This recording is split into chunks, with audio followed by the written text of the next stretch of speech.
inicia, eu quero orar com você. O desafio de estudar Romanos é grande porque é o coração das Escrituras, é essa epístola. O Evangelho está aqui, esse é o Evangelho do apóstolo Paulo. Tem muitas coisas minuciosas, nós não vamos conseguir abordar todas as coisas que estão, mesmo que a gente vai abordar todos os textos. Alguns blocos são grandes, por exemplo, chegar no capítulo 6, a gente vai abordar quase o capítulo inteiro numa mensagem. Então a gente não vai conseguir versículo por versículo, porque isso levaria uns 5, 6 anos. E eu acho que a igreja ainda não está pronta para essa experiência. Eu acho que a igreja não está pronta ainda. Sondei o coração, sondei o Senhor, né? Comecei a fazer um planejamento no fim do ano passado. Os primeiros 3 capítulos ia ser só esse ano, mas daí, Senhor, não, ainda não é a hora de fazer uma coisa dessa. Então a gente vai fazer a série inteira em um ano só. Então a gente precisa de graça do Senhor na condução, na preparação da mensagem. Quero orar com você para a gente entrar na nossa palavra de hoje. Senhor, a minha oração, Senhor, nessa manhã pelos meus irmãos, é que o Senhor restaure o primeiro amor e que o Senhor resgate a paixão e o prazer pela palavra, o amor pela palavra, a fome pela palavra, o desejo da palavra, o interesse pela palavra, a vontade de mergulhar na sua carta, vontade de mergulhar, Senhor, nas suas letras, Senhor. Porque o Senhor Jesus diz que os saduceus erravam, pecavam por não conhecerem nem a palavra e nem o poder, Senhor. Eu oro agora especialmente por aqueles que têm uma vitalidade espiritual e têm contínuas experiências com Deus, em oração, em sensações físicas, visões, sonhos, mas que precisam crescer na palavra e não só no poder. Eu oro, Senhor, essa disposição gerada no coração, em nome de Jesus. Eu oro por aqueles, Senhor, que já amaram a palavra, buscaram a palavra e foram movidos na sua vida de piedade, de oração pela palavra, mas esfriaram, Senhor. A palavra perdeu o poder atrativo. Eu quero pedir que o Senhor restaure, enquanto eu me esforço para explicar as minúcias dessa primeira mensagem, dessa primeira parte da carta de Romanos. Eu peço que o Senhor vai despertando o amor pela palavra outra vez. Em nome de Jesus, abençoa o teu povo, trabalha em nós. Nós te amamos, me ajuda, Espírito Santo. Em nome de Jesus, amém. Paulo, servo de Cristo Jesus, chamado para ser apóstolo, separado para o Evangelho de Deus, que ele no passado prometeu por meio de seus profetas nas Escrituras Sagradas. Este Evangelho diz respeito a seu Filho, o qual segundo a carne veio da descendência de Davi, e foi designado Filho de Deus com poder, segundo o Espírito de Santidade, pela ressurreição dos mortos, a saber, Jesus Cristo nosso Senhor. Por meio dele viemos a receber graça e apostolado por amor do seu nome, para a obediência da fé entre todos os gentios. Entre esses se encontram também vocês, que foram chamados para pertencerem a Jesus Cristo.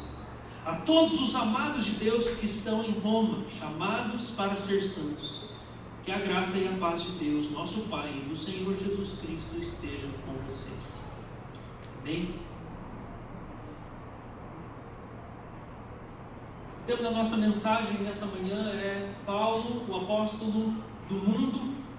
Mas depois que eu preguei no primeiro culto, eu queria mudar, mas eu não mudei, então vai ficar aqui mesmo. O que há de errado no mundo? Essa é a pergunta que norteia a nossa exposição dos primeiros capítulos de Romanos. O que tem de errado no mundo? Em qualquer momento da sua vida você escuta alguém fazer essa pergunta e tentar dar uma resposta. Às vezes no trabalho, dentro de casa, no ambiente acadêmico. O que tem de errado no mundo? E as pessoas vêm com diversas suposições e respostas simplistas. E essa pergunta, ela procura ser respondida por toda religião e toda ideologia. As religiões, de modo geral, procuram responder o que há de errado no mundo, concentrando a resposta em alguma ideia de pecado, de mal humano, de transgressão da lei divina. Mas as ideologias também se constroem localizando a raiz do problema em algum mal absoluto. E a partir do momento em que uma ideologia identifica qual é a raiz do mal, é que ela vai se construindo, procurando apresentar uma proposta. Vou dar um exemplo. Para o capitalismo, que é uma ideologia, eu vou citar aqui 6 ou 7 ideologias, o problema do mundo é a ausência de capital. E a gente soluciona uma resposta materialista. A gente põe mais dinheiro, a gente alcança mais dinheiro, a gente acumula mais dinheiro, e daí a gente vai desenvolvendo a solução para todas as coisas. Para o comunismo, o problema do mundo é a diferença de oportunidades, porque existe uma crença de que se todas as pessoas tivessem as mesmas oportunidades, elas responderiam igualmente diante de todas elas. Para o modernismo, o problema são as tradições e a sabedoria transmitida de geração em geração. A tradição é problemática porque ela é ultrapassada. Então o modernismo procura trabalhar com o estímulo de pensar por si próprio. Não herda nenhum pensamento passado porque ele é antiquado, rompe. Para o conservadorismo, o problema é a inovação. Tudo era perfeito no passado. Tudo, quanto mais velho, melhor. Quando não tinha luz elétrica, quando não tinha celular, não tinha roupa, nós morávamos lá no meio do mato, daí não acontecia nada de ruim. Né? O Mowgli é que era feliz e o Tarzan. Só que isso é uma visão apaixonada do que é rudimentar, é fantasioso. Porque no Jardim do Éden não tinha nada, aí daí, ó, começou, está tudo errado até hoje. Para o progressismo, o problema é a conservação, é o contrário, a conservação do que é rudimentar. Então tudo tem que ser fluido e evoluir, a gente não deve preservar nada, não tem nada de bom que a gente pode manter aqui e daqui para frente. Para o anarquismo, o problema são as estruturas de autoridade, a hierarquia é a raiz do mal, então vamos destruir o patriarcado, a estrutura familiar, o Estado, a religião. Para o ateísmo, o problema é a ideia de Deus, que aprisiona a razão, cerceia a liberdade humana. Em diversas dessas ideologias aqui, a gente pode ter alguma afinidade, porque o ser humano é contraditório. Mas para o cristão, qual é o problema do mundo? Essa é a pergunta que a gente daí chega. Mas para nós, qual que é o problema? Qual que é a origem do mal que se alastra pela existência, faz a vida se tornar difícil? É isso que a gente vai ver Paulo começando a abordar no início da epístola. Mas antes da gente entrar nisso, propriamente, a gente precisa saber quem é Paulo. A gente precisa entender um pouquinho da biografia dele, porque ela faz parte da resposta. Então eu quero começar falando um pouco sobre, antes da gente entrar nas minúcias da carta de Romanos, e a gente vai trabalhar bastante sobre como Paulo se define aqui, eu quero situar você um pouco mais historicamente acerca da epístola de Romanos. Porque para o protestantismo, essa é a principal carta, é a carta dos Romanos. O fundador do protestantismo, que é Martinho Lutero, estava vivendo em profunda agonia espiritual, que chegou ao fim através da epístola aos Romanos. Ele era um monge da Idade Média, muitos de vocês conhecem a história, alemão, que vivia atormentado com a ideia do inferno. A inevitabilidade do juízo final era o que atormentava Lutero. E a ideia de que, inescapavelmente, ele se encontraria com Deus, mas a incerteza de, será que eu serei aceito? Será que eu vou conseguir ser acolhido na presença de Deus? Será que eu vou entrar no paraíso? Será que eu não serei lançado no inferno? Essa era a pergunta constante de Lutero. Ele era aterrorizado pelo medo da condenação. E a busca de Lutero era por alcançar paz com Deus e algum tipo de garantia de salvação. Será que isso era possível? Então ele questiona essa fé católica medieval que evitava conceder qualquer certeza sobre a salvação. Essa fé medieval estimulava a constante tentativa dos que pertenciam à igreja para garantir um lugar no céu por meio de inúmeros sacrifícios, compras de utensílios religiosos supostamente mágicos, repetições de rezas, sacrifício de subir escadaria, ficar tanto tempo sem comer, né, ferir o próprio corpo, exercícios ascéticos severos. Mas o que a igreja não oferecia em nenhum momento, em que alguém fosse se confessar para o padre e dizer dos seus pecados e das suas angústias, o que a igreja não oferecia era a segurança da fé no Evangelho. Se você crer no Senhor Jesus, Ele lava você de todos os seus pecados e Ele é o seu advogado junto ao Pai. Isso não era oferecido. Essa resposta não estava presente.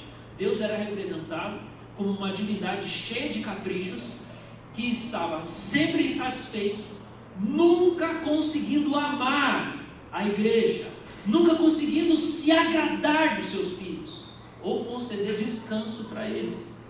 O Deus católico medieval não era um pai, ele era um carrasco, ele era um cruel senhor de escravos, sempre pedindo mais, nunca se contentando, sempre precisando de mais um sacrifício da sua felicidade. Deus queria sempre que você sacrificasse um pouco mais a sua felicidade, para talvez te perdoar e considerar você digno de receber alguma ajuda dos céus ou alguma segurança de salvação. Lutero encontra em Romanos o escape dessa teologia totalmente corrompida da igreja medieval. E lá em Romanos ele encontra um Deus que ama os inimigos, um Deus que toma a iniciativa para se tornar pecado no lugar do povo pecador. Ele encontra um Deus que faz um sacrifício que o povo não pediu e que jamais poderia convencer Deus a fazer. Ele encontra um Deus que morre na cruz para remover a culpa e o tormento e a condenação eterna. Deus era representado como quem culpava e atormentava quem nele cria. E os crentes nunca amavam Deus o suficiente e nunca poderiam ser salvos de maneira definitiva. Então Lutero, na sua busca, nos jejuns, nas crises, nas leituras, ele recebe alívio de Deus quando ele bate os olhos em um determinado momento, e não era a primeira vez, em Romanos capítulo 1, verso 17, porque a justiça de Deus se revela no Evangelho, de fé em fé, como está escrito: o justo viverá por fé. E Lutero recebe a iluminação do Espírito Santo de que, pelo fato de crer no Evangelho, ele é justificado. Evangelho não é uma exortação, o Evangelho não é um pedido, o Evangelho não é um conselho, o Evangelho é um relato do que Deus fez em Jesus Cristo. É uma notícia, é algo que Deus já realizou. O Evangelho não é um pedido para você amar Deus. O Evangelho é a descrição de o quanto Deus já te amou e em Cristo Jesus já te salvou, e em Cristo Jesus te redime, em Cristo Jesus Ele te chama, em Cristo Jesus Ele faz promessa de vida eterna para você. O Evangelho não diz respeito ao que você pode fazer para Deus, ou como você pode alcançar Deus, através de orações, de generosidade, através de muito estudo, através de uma devoção muito afiada. Não tem nada a ver com isso. Tem a ver com o que Deus já fez e o que Ele está fazendo no mundo. E quando você deposita a sua fé nessa notícia, nesse relato, você é considerado justificado de todos os seus pecados e colocado numa posição de graça e favor diante de Deus, apenas por crer. Amém, obrigado. Glória a Deus, alguém está acordado aqui nessa manhã e entendendo. Consequentemente, os pastores e teólogos protestantes que vieram depois de Lutero seguiram essa compreensão de que o centro da carta aos Romanos é a justificação pela fé. No entanto, há alguns teólogos protestantes que divergem e sugerem que a mensagem central da carta é a união com Cristo Jesus. De qualquer maneira, vamos caminhar para a epístola, a ocasião da epístola. Então, a epístola aos Romanos é chamada de Evangelho de Paulo, por ele mesmo, no começo. Esse é o Evangelho do apóstolo Paulo. Mateus escreve o Evangelho, João escreve o Evangelho, Marcos, Lucas escreve o Evangelho. Este é o Evangelho que Paulo escreve. Aqui ele relata a compreensão dele do Evangelho. Essa é a carta mais extensa escrita pelo apóstolo Paulo. Tem 7.114 palavras, uma informação que não serve para nada, mas para você ver que eu tentei estudar. Tem o prefácio mais extenso de todas as cartas gregas descobertas até o dia de hoje também, aí para você, interessante. E agora isso aqui é interessante mesmo. Em outras cartas, geralmente Paulo coloca que ele tem um coautor que escreve junto com ele. Nessa carta ele não tem coautor nenhum, é ele mesmo, sou eu. E é muito legal e importante a gente saber que quando Paulo escreve Romanos, ele está com aproximadamente 25 anos de convertido.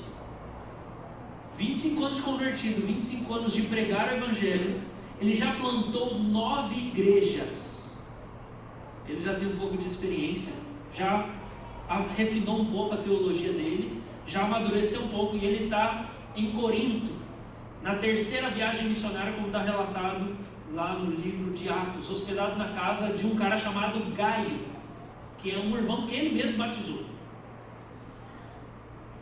Então, escrito mais ou menos no ano de 58, e quem estava governando era o procônsul Galio, como escrito em Atos 18.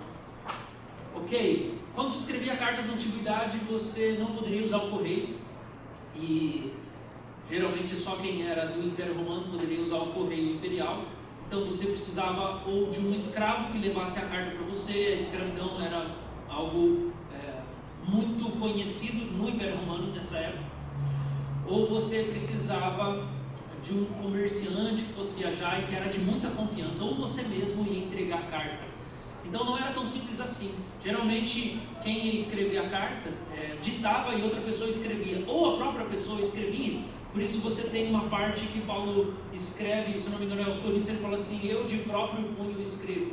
Às vezes o autor só escrevia mesmo manualmente no final para fazer a conclusão e a assinatura.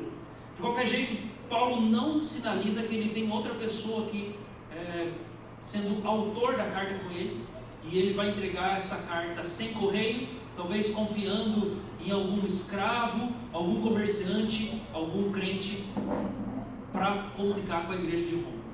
Então, sobre a igreja de Roma, quem é a igreja de Roma, gente? A primeira igreja de Roma não foi plantada por Paulo, não foi ele que evangelizou os romanos. Como apóstolo, ele está escrevendo para a gente que ele não conhece, ele não adorou com eles ainda. E o que é fascinante é a gente perceber que a grande possibilidade do surgimento da igreja em Roma foi a partir do dia de Pentecostes, com aqueles milhares de pessoas que estavam em Jerusalém.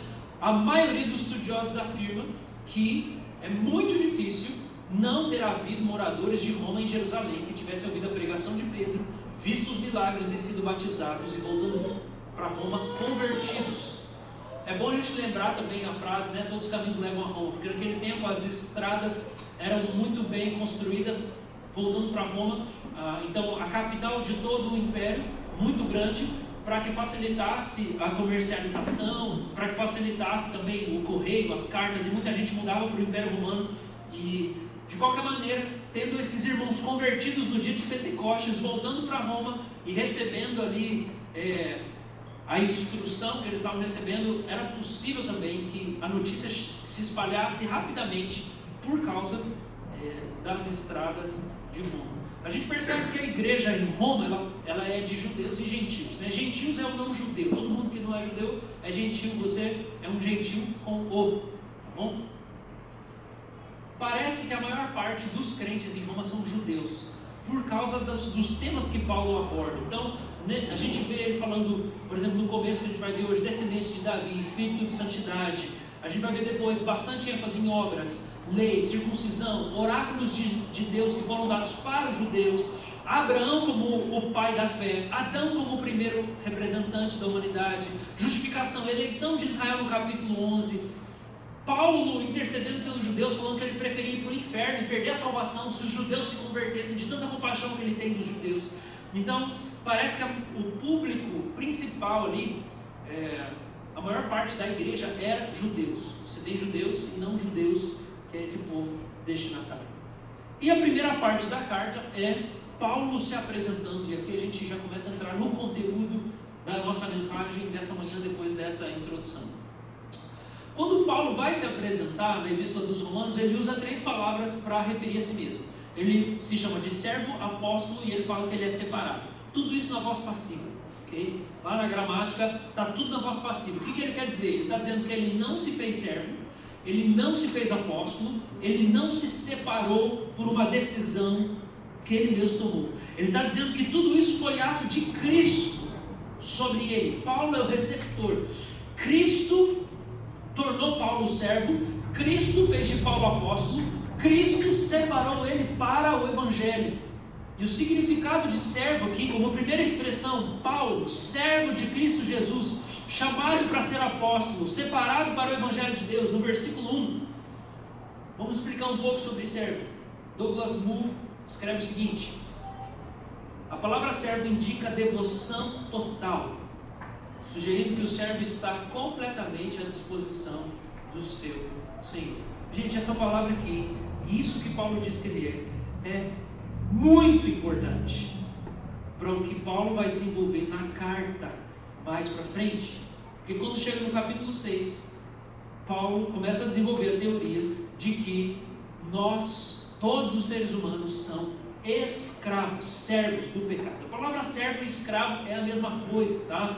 Não, servo não é garçom, é um mais light, não. Servo é escravo mesmo, é alguém que é propriedade de outra pessoa e que serve o seu mestre, o seu senhor. E Paulo começa a dizer: eu sou servo, escravo do Messias. Cristo significa Messias, ungido, aquele que era o esperado, o enviado. Paulo está dizendo: eu sou escravo do Messias Jesus, eu sou escravo do Cristo. O que significa é que quando ele faz o uso dessa palavra, apresentando a si mesmo, ele está falando que o Messias me tornou o seu servo quando ele venceu o meu antigo Senhor. E o meu antigo Senhor era o pecado. Eu estava cego, com as mãos atadas e o meu coração tendo os meus afetos totalmente dominados pela natureza pecaminosa.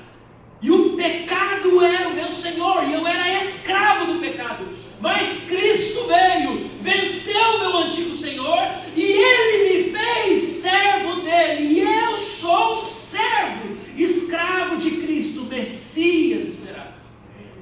É assim que Paulo começa se apresentando: eu estou debaixo da graça, não estou mais debaixo da lei. Ao mesmo tempo em que Paulo se apresenta como o servo do Messias, isso faz a gente pensar nele, daqui a pouco a gente fala melhor, como um arauto. Ele é o servo do Messias. Ao mesmo tempo, se a gente considera a majestade do Messias, como Paulo faz, ele fala de Cristo como ressuscitado, entronizado. Paulo está se gloriando dessa servidão.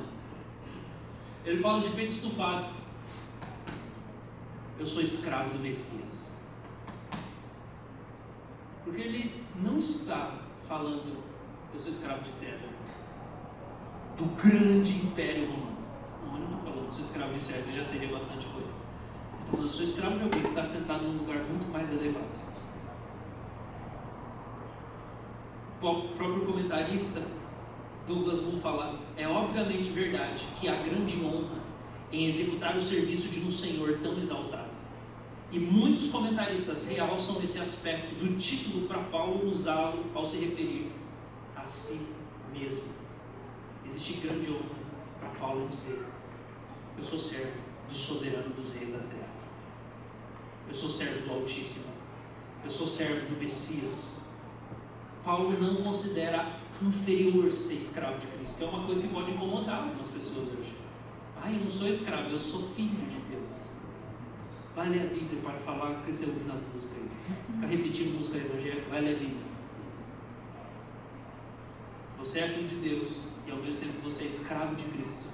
Porque na compreensão paulina, todo mundo é escravo daquilo que o domina. Todo ser humano é escravo de algo que é mais forte que você. Ele mesmo escreve isso. Você é cativo daquilo que te domina. O que te vence? Joguinho de computador domina você. Você é escravo de joguinho de computador. Cerveja, você não consegue ficar sem. Você é escravo de cerveja. Twitter, dar a sua opinião, que não muda nada a vida de ninguém. Você é escravo de dar a sua opinião. Seja lá o que for, o que te domina é o teu Senhor, é o teu mestre. Você é escravo disso. Para Paulo, todos os seres humanos são escravos. Agora, a compreensão existencial é que ou eu sou escravo da natureza pecaminosa que me controla e eu vivo para praticar aquilo que é pecaminoso em tudo na minha vida, ou eu sou escravo de Cristo que me liberta para uma vida de adoração ao Deus verdadeiro. Segunda coisa que o apóstolo Paulo fala sobre si: primeiro é que ele é servo de Cristo, depois é que ele fala que ele é chamado para ser apóstolo. De novo, ele não se fez apóstolo, ele foi chamado para ser apóstolo. É que aqui Paulo se coloca do lado dos 12. Num outro momento ele está falando assim: porque eu sou como um nascido fora de tempo. Era para eu ter nascido lá, era para eu ter sido inserido lá, porque ele se coloca do lado dos 12 apóstolos, mesmo não tendo andado com Jesus naqueles 3 anos de ministério. E ele se coloca ali como apóstolo, e logo ele vai falar dos profetas. No versículo 2, ele fala assim que no passado ele prometeu por meio dos profetas nas Sagradas Escrituras este evangelho a respeito do seu filho. Presta atenção, Paulo se chama de apóstolo, ele fala que ele foi chamado para ser apóstolo. Em outro momento ele fala que ele como um nascido fora de tempo. Em outro momento, o apóstolo Paulo escreve dizendo que, em Efésios capítulo 2, verso 21, vocês são membros da família de Deus, edificados sobre o fundamento dos apóstolos e profetas, sobre ele mesmo, Cristo Jesus, a pedra angular. Paulo coloca os apóstolos e profetas como sendo o fundamento da igreja. Não as pessoas, porque eles já morreram, daí fazer o quê, né? A igreja não acabou. Mas ele está dizendo que é o ensinamento, aquilo que eles estavam comunicando. E quando ele fala apóstolo e profeta, são os profetas do Antigo Testamento, que profetizaram as Escrituras, e os apóstolos que o Senhor Jesus vocacionou para escreverem as Escrituras. Então, quando Paulo está dizendo que ele é apóstolo, lembra que ele está consciente de Jesus ser o descendente de Davi, o rei, o Messias, o Cristo. Ele está se chamando de apóstolo, ele está falando que ele é o arauto do rei. E o que é um arauto? O arauto é um oficial da monarquia, encarregado de proclamações solenes. Ele anuncia a guerra ou paz, ele informa os principais sucessos na batalha. O emissário de um príncipe, encarregado de levar e fazer ouvir as ordens dele. É assim que Paulo está falando. Primeiro, eu sou escravo de Cristo, porque ele venceu o pecado que me controlava. Segundo, eu fui chamado para ser apóstolo. Eu estou do lado dos profetas que me precederam e escreveram as Escrituras. Paulo, ele acredita que ele está vivendo o cumprimento das profecias hebraicas. Mas não só isso. Cristo é o cumprimento e Cristo chamou ele. Mas ele acredita que ele está do lado dos profetas.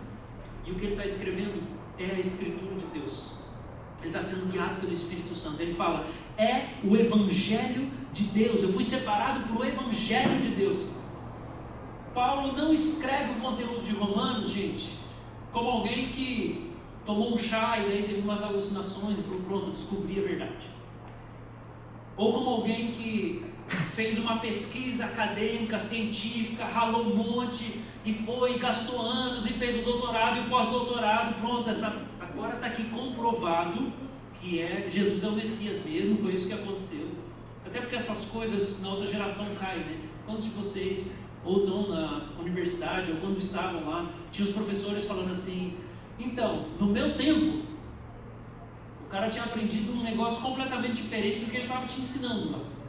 Não, a ciência já avançou, aquele negócio caiu, ou a lei caiu, não funciona mais. Então, Paulo, tudo que ele vai desenvolver aqui não é a partir de pesquisa, não é a partir de iluminações e alucinações transcendentais. Ele fala, isso aqui é o Evangelho de Deus, é o ponto de vista de Deus, é uma revelação. Deus veio e mostrou para mim.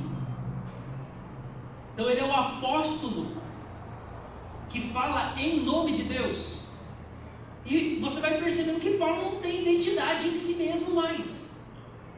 É uma coisa, né, do self na modernidade hoje muito grande. Descubra quem você é. Você tem que se encontrar. Paulo se encontrou em Jesus, porque não tem nada de Paulo. Eu sou escravo de Cristo, eu sou apóstolo colocado por Cristo, eu sou separado para o Evangelho de Cristo. Na verdade, quem eu era morreu já. É Cristo que está vivendo em mim. Eu não tenho identidade por conta própria.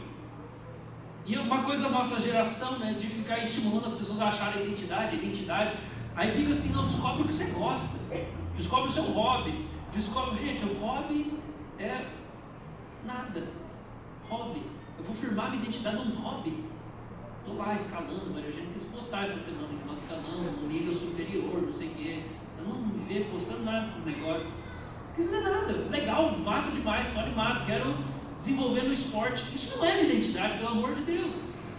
10 anos atrás era futebol, 5 anos atrás era bicicleta. Isso não é identidade. Identidade não se apoia nos hobbies, nas minhas afeições, nas coisas que me dão prazer, naquilo que eu sinto vontade de fazer, ou as minhas preferências musicais, ou a minha estética. Isso é uma das coisas que a gente precisa entender, que tem que morrer com o velho homem. Legal, eu gosto, eu sou uma pessoa que eu tenho gostos, certo? Existem pessoas que não têm gostos. Você pergunta, o que você quer comer? Tanto faz. O que você quer ganhar de Natal? Que roupa? Tanto faz, qualquer cor, pode ser pink, pode ser cor de burro quando foge, qualquer coisa. Você quer tênis, coturno, sapato, tanto faz. Tem gente que não tem gosto. Que carro que você quer? Tanto faz. Eu tenho gosto para algumas coisas. Roupinha, eu tenho gosto. Xadrezinho aqui e tal. O irmão esses dias ele estava liderando, mas falou, pastor, não serve mais, eu estou muito forte e tal. Você pode, claro, Igor, com certeza. Servir várias coisas. Falei, opa. Ele não falou que ele estava muito forte, ele falou que não servia mais. Quase tudo serviu, eu fiquei imaginando como que servia nele, né, no passado, mas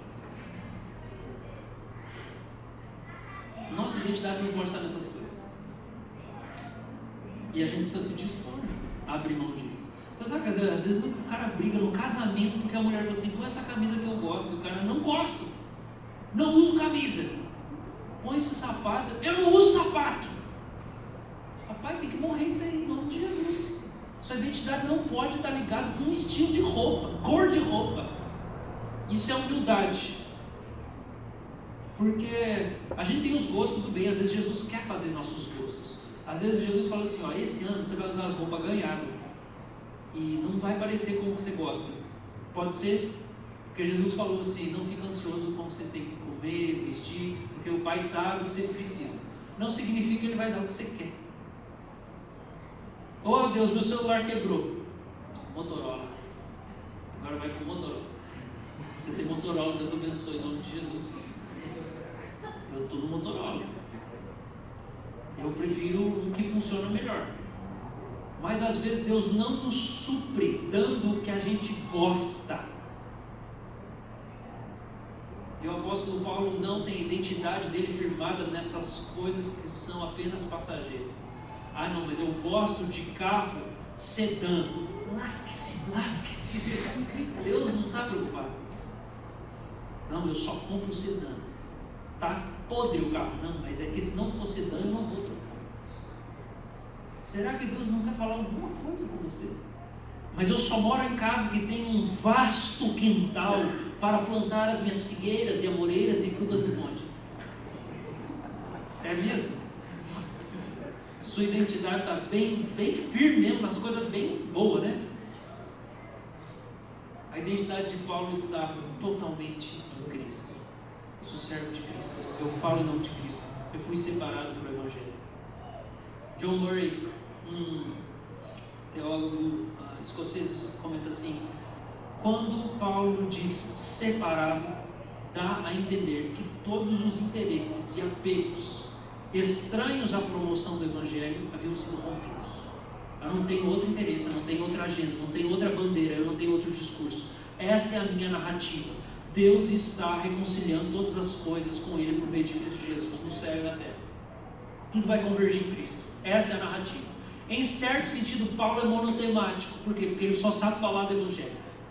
Em um outro sentido, Paulo é extremamente abrangente, porque o Evangelho traz renovação para todas as áreas da vida e todas as coisas que Deus fez. Então Paulo tem condições e autoridade para nas cartas dele escrever sobre os mais variados assuntos que nós vamos ver. Ele vai falar sobre vida sexual de casado, ele vai falar sobre homossexualidade daqui a alguns domingos, ele vai vir aqui falar para nós.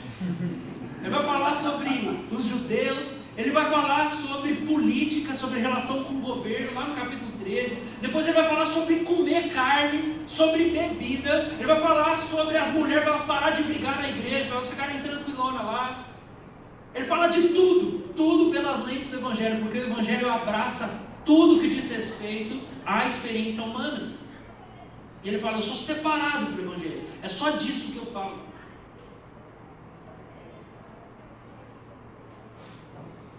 O Evangelho do Filho. Quem é o Filho? Para Paulo, ele começa falando do Filho, dizendo que é Filho, versículo de número 3. Este Evangelho diz respeito ao seu Filho, o qual, segundo a carne, veio da descendência de Davi. A palavra aqui é semente, da semente de Davi. Segundo a carne, ou seja, o DNA dele, a árvore genealógica de Jesus. Por que ele coloca segundo a carne? Porque Paulo considera a pré-existência de Cristo. Para Paulo, Jesus Cristo não é um ser humano que foi evoluindo e alcançou um estado de glória como os espíritas acreditam. Para Paulo, Jesus é Deus e segundo a carne. Ele é filho de Deus eternamente, mas segundo a carne, quando ele encarnou, ele veio na linhagem de Davi. Por que descendente de Davi? Por que isso aponta a identidade de Jesus? Porque segundo Samuel 7:12, o profeta Natan profetizou para Davi e disse: quando os seus dias se completarem e você descansar com seus pais, então farei surgir depois de você o seu descendente, que procederá de você. Estabelecerei o seu reino, ele edificará um templo ao seu nome, e eu estabelecerei para sempre o trono do seu reino. Quanto a você, a sua casa e o seu reino serão firmados para sempre diante de mim, o seu trono será estabelecido para sempre. Algumas pessoas falam que Natan está profetizando de Salomão. Não pode ser Salomão, porque a profecia para Davi sobre um descendente que senta no trono, e o trono não tem fim, primeiro de Salomão termina, mas a primeira frase da profecia é: quando os seus dias se completarem e você descansar com seus pais. A profecia começa falando: Davi, depois que você morrer, não pode ser Salomão. Quando Salomão nasceu, Davi fez ele com Batseba. Ele não estava morto, ele estava vivo. Então esse descendente vai surgir depois que Davi morrer, e ele vai ter um trono para sempre. Essa profecia é sobre Cristo, e o apóstolo Paulo está dizendo: o Evangelho é sobre o seu Filho, que é da descendência de Davi. Jesus é o objeto da profecia feita lá nas Escrituras, de que haveria um descendente de Davi que sentaria no trono, e o reino dele se espalharia pela terra. Paulo se coloca como um emissário do rei. Eu estou falando em nome do rei, eu estou falando em nome do soberano, eu estou falando em nome daquele que é maior que César. Eu sou o arauto do rei. E ele foi confirmado pelo Espírito de Santidade que o ressuscitou. Espírito de Santidade significa simplesmente uma referência ao Espírito Santo no Antigo Testamento, porque os judeus não creem no mistério da Trindade. Os judeus não acreditam que Deus é Deus Pai, Deus Filho, Deus Espírito, três pessoas. Os judeus creem que há apenas um Deus, o Deus de Israel. Jesus não é Deus. Para o judaísmo, o Espírito Santo não é Deus. Mas no Antigo Testamento, quando se faz referência ao Espírito Santo, a maior parte das vezes, de uma maneira muito comum, é chamar o Espírito Santo de Espírito de Santidade. O que Paulo está dizendo é que o Evangelho de Jesus é a notícia de que Jesus, o Cristo, o Messias que ele serve, o arauto de quem ele é o cumprimento da profecia feita para Davi. E ele morreu, mas ele foi ressuscitado pelo Deus de Israel. O Espírito de Santidade no judaísmo é sempre a força de Deus atuando. É assim que os judeus entendem o Espírito Santo. Ele é a força de Deus atuando, não é Deus, é a força de Deus. E Paulo começa falando, ele foi ressuscitado, foi confirmado pelo Espírito de Santidade. O que ele está querendo dizer é, quem ressuscitou Jesus foi o Deus de Israel, não é um outro Deus, não é paganismo, não é outra religião, não tem um panteão, é o Deus de Israel, é a conexão. Ele é o cumprimento da profecia de Davi, e foi o Deus de Israel que ressuscitou ele pelo Espírito de Santidade. Então esse é o Filho. Vamos para algumas lições para nós, algumas aplicações para nós. Quero que você leia comigo o versículo de número 5, por favor. Por meio dele viemos a receber graça e apostolado por amor do seu nome, para a obediência da fé entre todos os gentios. Primeiro o apóstolo Paulo está dizendo que ele recebeu graça e apostolado. O que é isso? E quando ele escreve para Timóteo, ele fala que ele era o maior de todos os pecadores.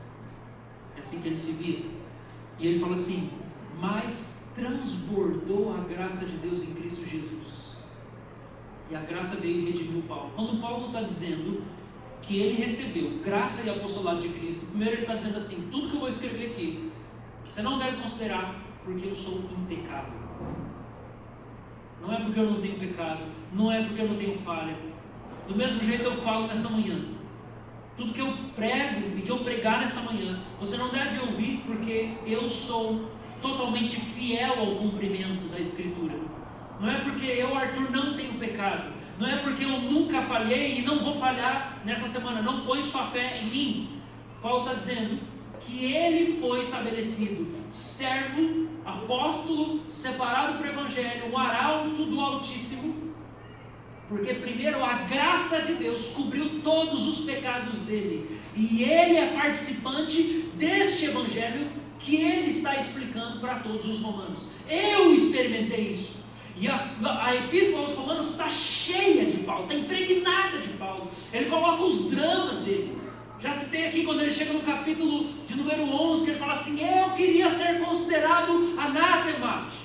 Deus sabe que eu vivo todos os dias em constante angústia e sofrimento, um tormento sem fim, enquanto intercedo pelos judeus, para que eles possam crer em Jesus. Ou então no capítulo 7, quando ele fala da dor, da luta contra o pecado, que miserável homem que eu sou, quem vai me livrar desse corpo que ainda pratica pecado? Graças a Deus por causa do Senhor Jesus Cristo. Paulo coloca o drama dele no Evangelho, porque ele foi alcançado pelo próprio Evangelho. E tudo que a gente faz para o Senhor não é com base no nosso desempenho, no nosso esforço, ou no quanto nós conseguimos nos manter de pé, mas é por causa do poder do Evangelho da graça, que nos protege, que nos sustenta, e que todos os dias faz que a gente acorde de manhã, ainda crendo em Jesus Cristo, como nosso Senhor. Nós servimos ao Senhor por causa do que o Evangelho fez, e o que Ele faz conosco, não por causa da nossa força. Não é a genialidade de Paulo que dá autoridade para ele. Não é o conhecimento vasto que dá autoridade para ele. Não é a performance dele. Pelo contrário, quando ele escreve os Filipenses, ele fala assim, tudo que eu fiz, eu me destacava, 25 anos, eu me destacava diante dos outros fariseus. Eu era o mais excelente em tudo. Considero tudo como perda, por causa da sublimidade do conhecimento de Cristo Jesus.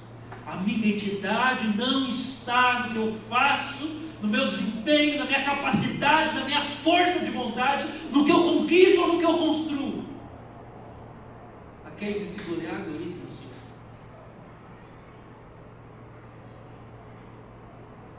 Que Deus nunca me deixe perder o senso de que eu não mereço aquela esposa, mas ela é uma obra da graça na minha vida, de que eu não mereço as minhas filhas, mas que elas são resultado da graça da minha vida, de que eu não mereço esse apostolado de proclamar a palavra, de anunciar as escrituras para a igreja, porque isso é o resultado da graça do Senhor na minha vida. Que o Senhor nunca me deixe perder esse senso de que não é o meu esforço, não fui eu que construí, não sou eu que construo, é a graça do Senhor que opera em mim. Se eu perder a gratidão pela esposa que eu tenho, pelas filhas que eu tenho, pela igreja que eu tenho, pela vida, pelo corpo, pela saúde, eu me desviei do Evangelho. O Senhor faz tudo para que a glória seja da graça. E a graça é a livre iniciativa de Deus. Ele fez porque Ele é generoso. Ele fez porque Ele quis. Ele fez porque Ele nos ama. E como isso é desafiador para nós, porque a nossa tendência sutil, pecaminosa, é se afastar dessa revelação da graça na palavra. E a gente, de repente, começando, é porque eu me esforcei, é porque eu me dediquei, é porque eu lutei, é porque eu estudei bastante, é porque eu fiz. De repente a vida cristã se tornou, você ouve o Evangelho e você fala assim, é o que eu tenho que fazer. O Evangelho não é o que você tem que fazer. O Evangelho é o que Deus fez e está fazendo. E a vida cristã se torna pesada, a vida cristã se torna difícil. Mas eu não consigo. Você não entendeu ainda que você não consegue porque você não está entendendo o Evangelho. Não conseguimos mesmo. E se alguma coisa conseguimos é porque a graça atua por nosso intermédio, então já não somos nós. Ele termina 1 Coríntios 15 falando assim, eu trabalhei mais que todos os apóstolos. Mas não fui eu, foi a graça de Deus.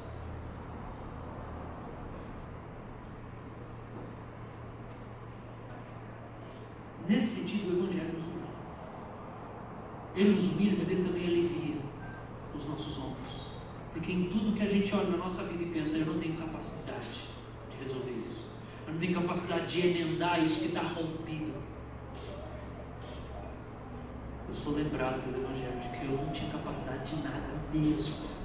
Mas a graça de Deus produziu fé. A graça de Deus é um novo princípio de vida dentro de mim. Me capacita a servir, me capacita a amar, me capacita a perdoar, me capacita a abrir mão da minha identidade superficial em preferências humanas e temporais para me lançar totalmente sobre Cristo e ser um servo de Cristo e um apóstolo de Cristo, um mensageiro de Cristo, e eu não sei falar de outra coisa senão do Evangelho dessa graça que está trabalhando em mim, que está trabalhando no mundo. Eu estou em Cristo.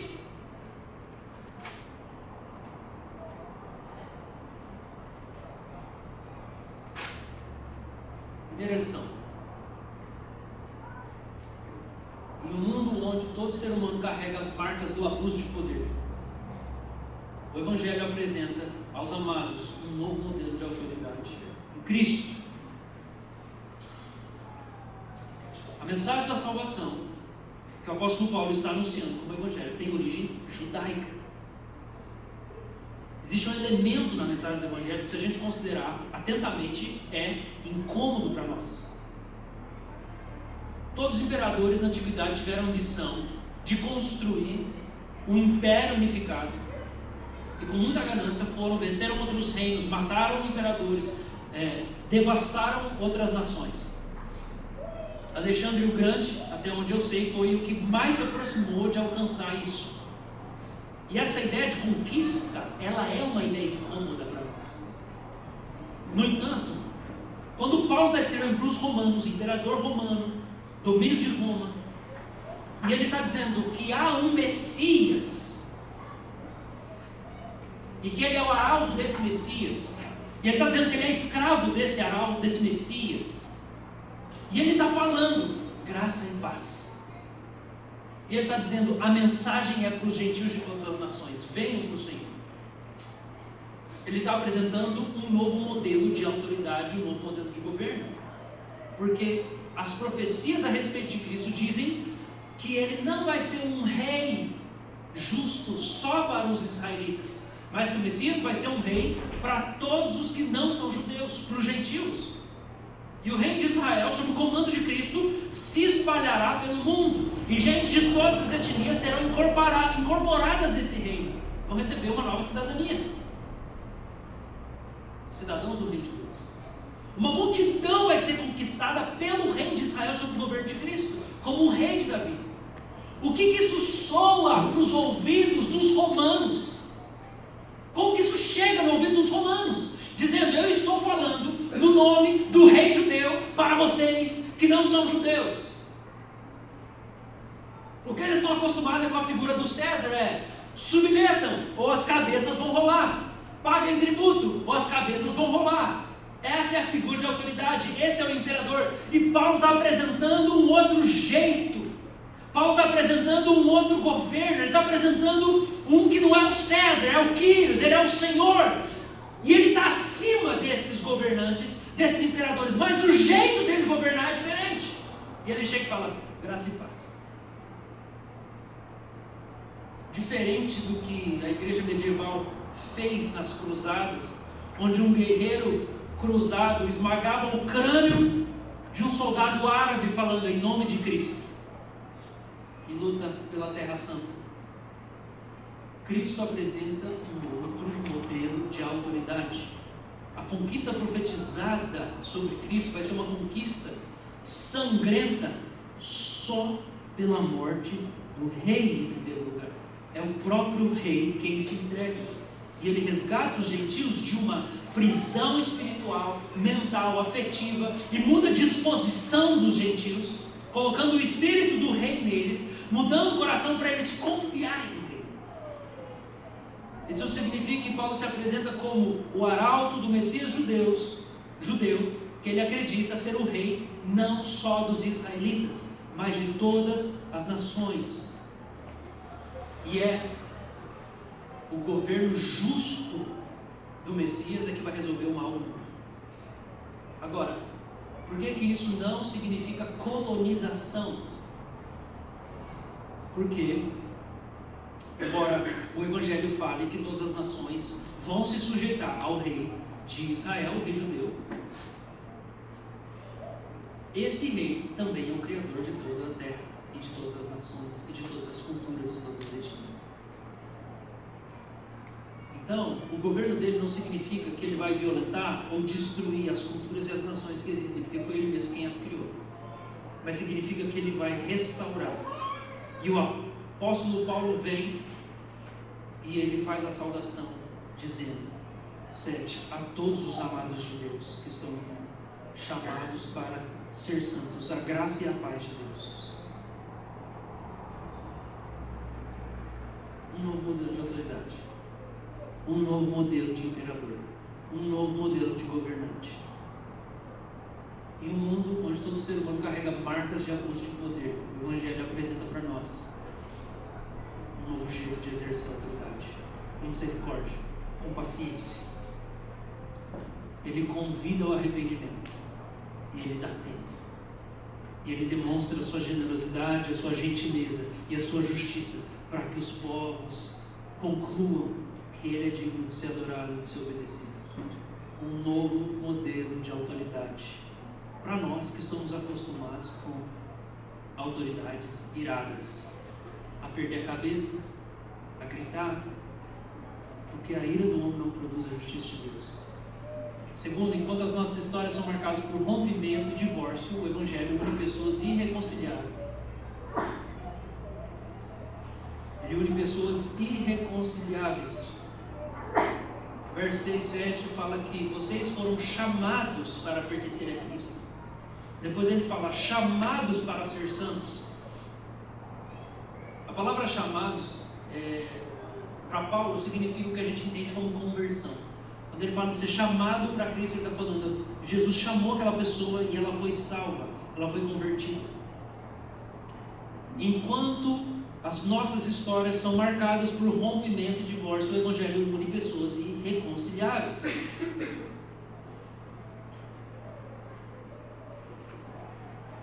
Judeus e gentios, culturas completamente opostas. Todas as diferenças ficam de lado quando o chamado soberano do Senhor penetra o coração duro e resistente, e é chamado para sair do mundo, e é chamado para pertencer a Jesus, e é chamado para ser separado, como o próprio apóstolo foi chamado para ser separado.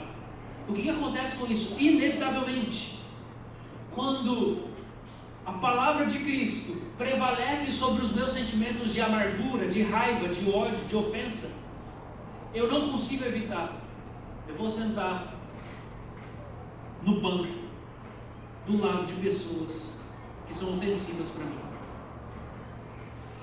Assim como os gentios eram ofensivos para os judeus, ao ponto em que os gentios começaram a desprezar os judeus, e Paulo vai ter que escrever o capítulo 11 para dizer que Deus não desprezou Israel e que muitos judeus podem se converter por causa do tamanho do conflito que existe entre eles. Mas o que Paulo está dizendo é: se você foi chamado por Cristo, se a palavra de Deus alcançou seu coração, você não pode resistir, você precisa vir para Cristo. E quando você vem para Cristo, de repente você entra para uma família, uma comunidade de pessoas que não se parecem com você, e esse é o seu lugar. É aí que Deus te quer. Esse vínculo, essa comunidade, essa família de pessoas que parecem estranhas para você, com uma cultura diferente, com valores diferentes, que criam um filho de um jeito diferente. Ninguém precisa se achar superior, porque um dá chupeta, outro não dá chupeta, porque o outro faz dormir tanto, outro não faz dormir tanto, porque a criança vê o celular não sei quantas vezes, a outra nunca vê. A igreja de Roma tem essas bobeiras também. O que Paulo está dizendo? Todo mundo foi chamado para ser de Cristo, não interessa essas minúcias. Agora, esse chamado soberano para ser de Cristo rompe alguns laços que a gente tem, porque quando a gente é chamado, a gente se torna bem-aventurado. Mas bem-aventurado é quem não anda no conselho dos ímpios, não se detém no caminho dos pecadores, não se assenta na roda dos escarnecedores, e os pecadores não prevalecem na congregação dos justos. Então esse chamado para ser de Cristo exige o rompimento de muitos vínculos que você tinha previamente, quando o seu Senhor não era Cristo, mas era o pecado. E pertencer a Jesus reordena todos os seus vínculos sociais e as suas amizades. E agora não dá mais para ter intimidade com quem persegue a igreja de Deus. Não dá mais para ter intimidade com quem persegue a igreja de Deus. Não dá para comer junto e repartir o coração com quem rejeita a palavra de Deus. Eu fui chamado para fora. Eu fui chamado para fora da roda dos escarnecedores, que debocham da palavra de Deus. Não posso ter intimidade com eles. Aí muita gente diz assim: não, mas eu vou sair do mundo. Bom, evangelização é uma coisa, ter comunhão com ímpios é outra coisa. E o que o Evangelho vai fazer é unir pessoas irreconciliáveis, enquanto o Evangelho transforma o coração delas.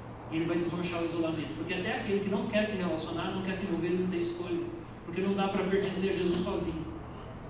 Porque você é chamado para pertencer a Cristo dentro da comunidade. Em último lugar,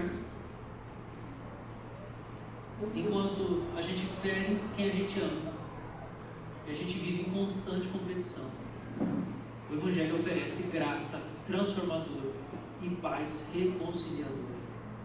Graça transformadora e paz reconciliadora. Quando Paulo vai terminar essa parte do prefácio da salvação, e depois de tudo isso ele diz: a graça e a paz de Deus nosso Pai e do Senhor Jesus Cristo seja com vocês. A saudação de paz é a saudação do judeu, do Shalom, que ele só fala para um outro judeu. O judeu chega e fala Shalom para quem é irmão, para quem faz parte do povo da aliança, da comunidade. E Paulo está dizendo assim: todo mundo que está em Roma, todo mundo que é crente, gentil ou judeu, o rei está tratando vocês como irmão e está chamando Shalom. O rei de quem eu sou arauto, em nome de quem eu falo, ele está dizendo: paz seja com você, que seja lá o que você foi antes, agora que você pertence a Cristo, você é irmão dele. Ele fala: paz seja com você, você entrou para a família. É uma graça perdoadora e é uma paz reconciliadora.